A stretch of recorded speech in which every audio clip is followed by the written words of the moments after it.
So I think the reason we're here is because a lot of people complain that PDA is just a bunch of old guys sitting around telling stories, and we need to dispel that, right?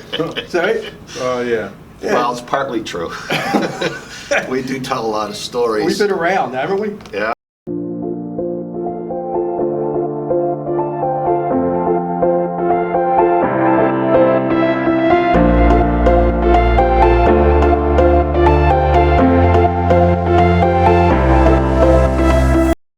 When I started as a very young, ambitious pharmacist working at Abbott Laboratories, and I was introduced to the PDA, you know, it was a little scary at first. You know, you come to these meetings and there's A little intimidating. 1,000 people there, and but you got to meet people and you get to network and you build a lot of friendships over time, and you know, our friendships have lasted many, many years.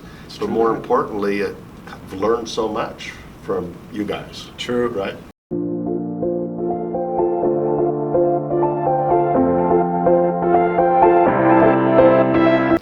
True. But you learn from the peers. That's the best, in my opinion.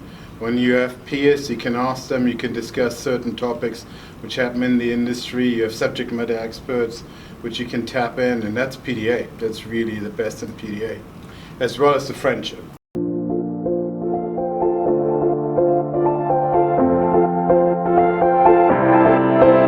It's been 40 years, 30, 40 years in this organization. And it is a great organization. And as we've sort of progressed through this thing, not only have that friendship, but you learn how to, first of all, you learn how to listen to people. You learn how to gain advice, as you say. Yeah. And then there's a point at which you realize, hey, people are listening to me.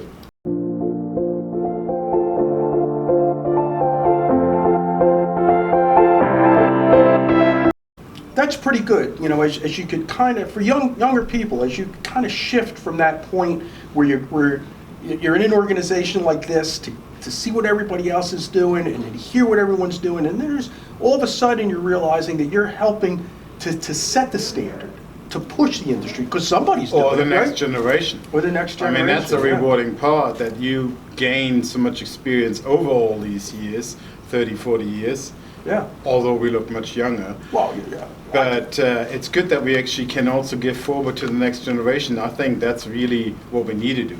Mhm. And with PDA TRI, we have that opportunity also in with conferences.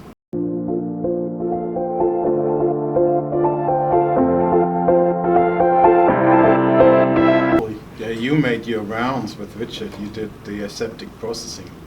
Yeah, we went Dublin, Ireland. We went London. We went Vegas? Vegas and in DC. That was the DC, I best think Philly Vegas, too, right? right?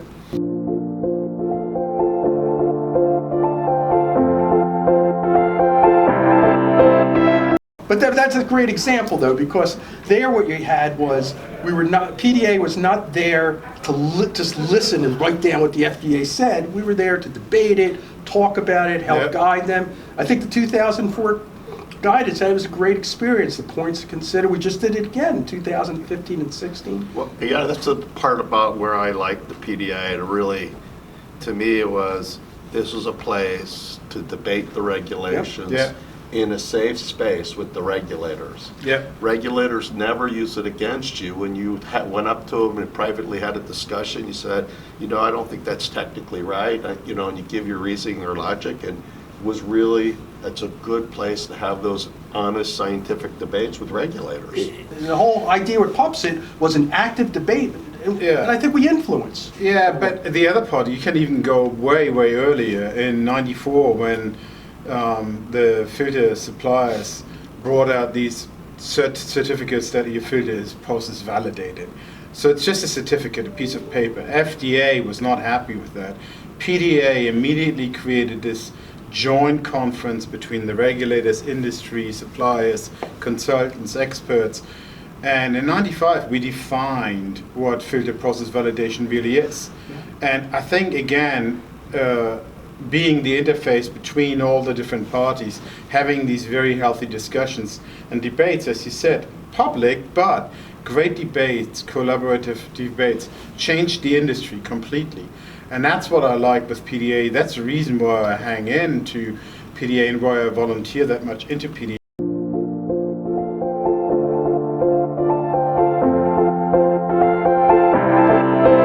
So, we've definitely had some fun Yes, we have. along the way, and you meet a lot of new people and you get to know them personally. So Yeah. it's not a place to gain knowledge, share knowledge, but it's a place to have a lot of fun.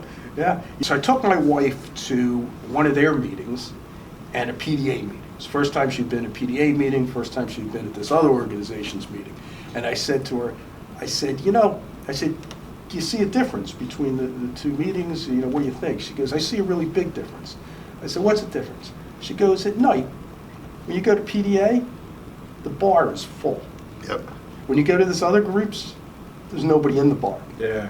It's true. Yeah, it is true. Yeah. And to your point, once in a while you bring your spouses with you because it's part of the life, really, our life. And they always have fun. They always come out of it with new friends. And what I like is when our spouses go somewhere else and they do excursions when we're in the conference, for example. And the other part also with PDA, it's an international organization. Yeah. That's what I also like because I think I got more and more introduced into different cultures. Being from Europe, but when I came to the US, it was much easier for me to transition into the US, but also it's much easier for me to transition into Asia due to the fact that I have the PDA platform. Absolutely. And you think about how our careers progress through the PDA. Oh yeah. And I call my PDA as part of my career. right? Absolutely. Oh yeah. Right? Absolutely.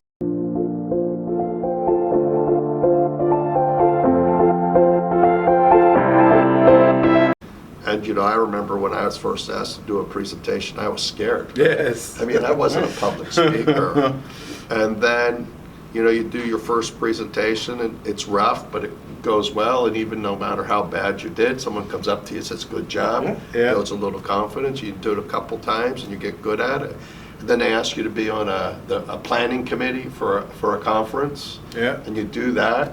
And then all of a sudden they ask you to be on an advisory board. Yeah. And then eventually they ask you to run for the board of directors, and you run for the board of directors, and then you run for the various officers of the board of directors, and you become the chair of the board. And That, to be honest, the PDA board prepared me to now the board I'm serving in, I'm working in my company. So it's a preparation also even on that part.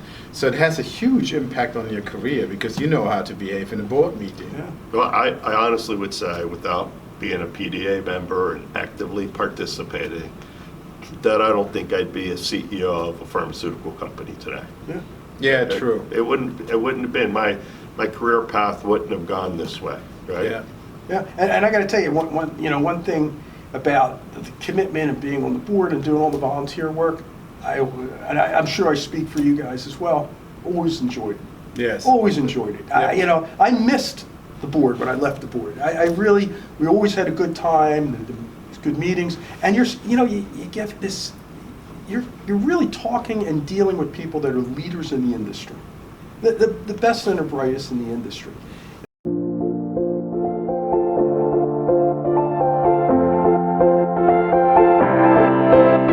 Yeah, I had done a presentation at the PDA about counterfeits and how the counterfeit industry in things like Gucci purses and Rolex watches leads into the counterfeiting of pharmaceuticals and then leads into making illicit drugs. And so by buying counterfeit goods, consumer goods, you're actually funding the engine that's trying to put you out of a job in the industry. And so in my presentation, I had a slide, and it was from China, and it said genuine fake watches. Fake Rolex. Yeah. Fake Rolex. And so I asked anybody in the audience, does anybody have a Rolex? And there's 1,000 people at this meeting, right? Hal says, I do. And I asked Hal to come up to the front of the auditorium, not up on the stage, but the front of the auditorium. I said, let me see your watch. And I start looking at it, and I said, Hal, I hate to tell you, this is good, but it's still a counterfeit. And I said, I have to teach you a lesson. And I went over to the stage and I pulled out a sledgehammer and I shattered the watch into like 10,000 I remember pieces. that. That was shocking. Glass went everywhere. That was a great presentation because it's such an example. Because everyone's like, "What happened right now?" I actually send away for a fake Rolex, and it comes from overseas, and it comes in a box that says educational materials. Nice. I open it up, and it looked really good, right? So I put it on, and I take it to the conference, and I also had to bring a sledgehammer. And let me tell you something: you want to get a bellman or whatever to look at you sideways when you check in. You bring in a big sledgehammer, and as I'm putting the watch on that morning, right, it falls apart. It just falls apart. The band broke. So I had to Scotch tape it all together.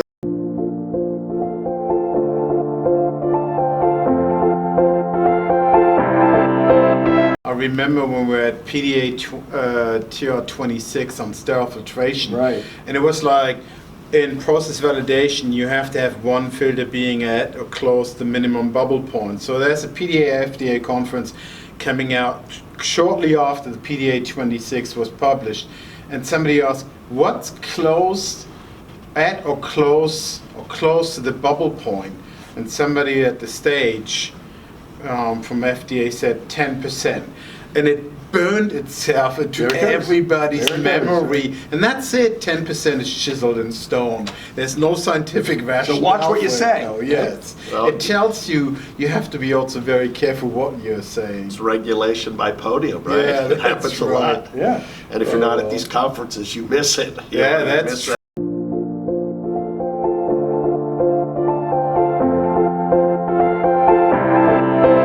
Having an organization like the PDA is so valuable to somebody moving through their career, moving up and through their career. And I definitely agree with what you guys said about how this advances your career.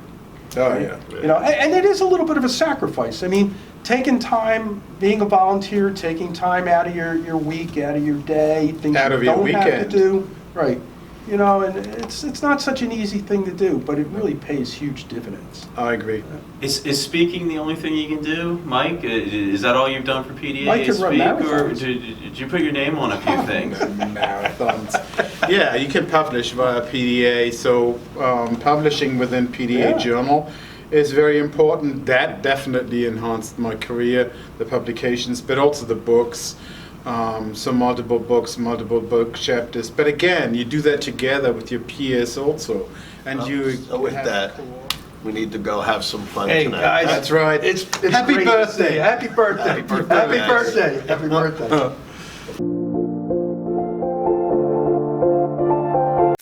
Better wrap it up here. Yeah, we do have to wrap it up because we're old and it's late. And with another birthday. It is Another almost birthday 4 party o'clock. to go. You're gonna miss early bird. We're not missing early bird.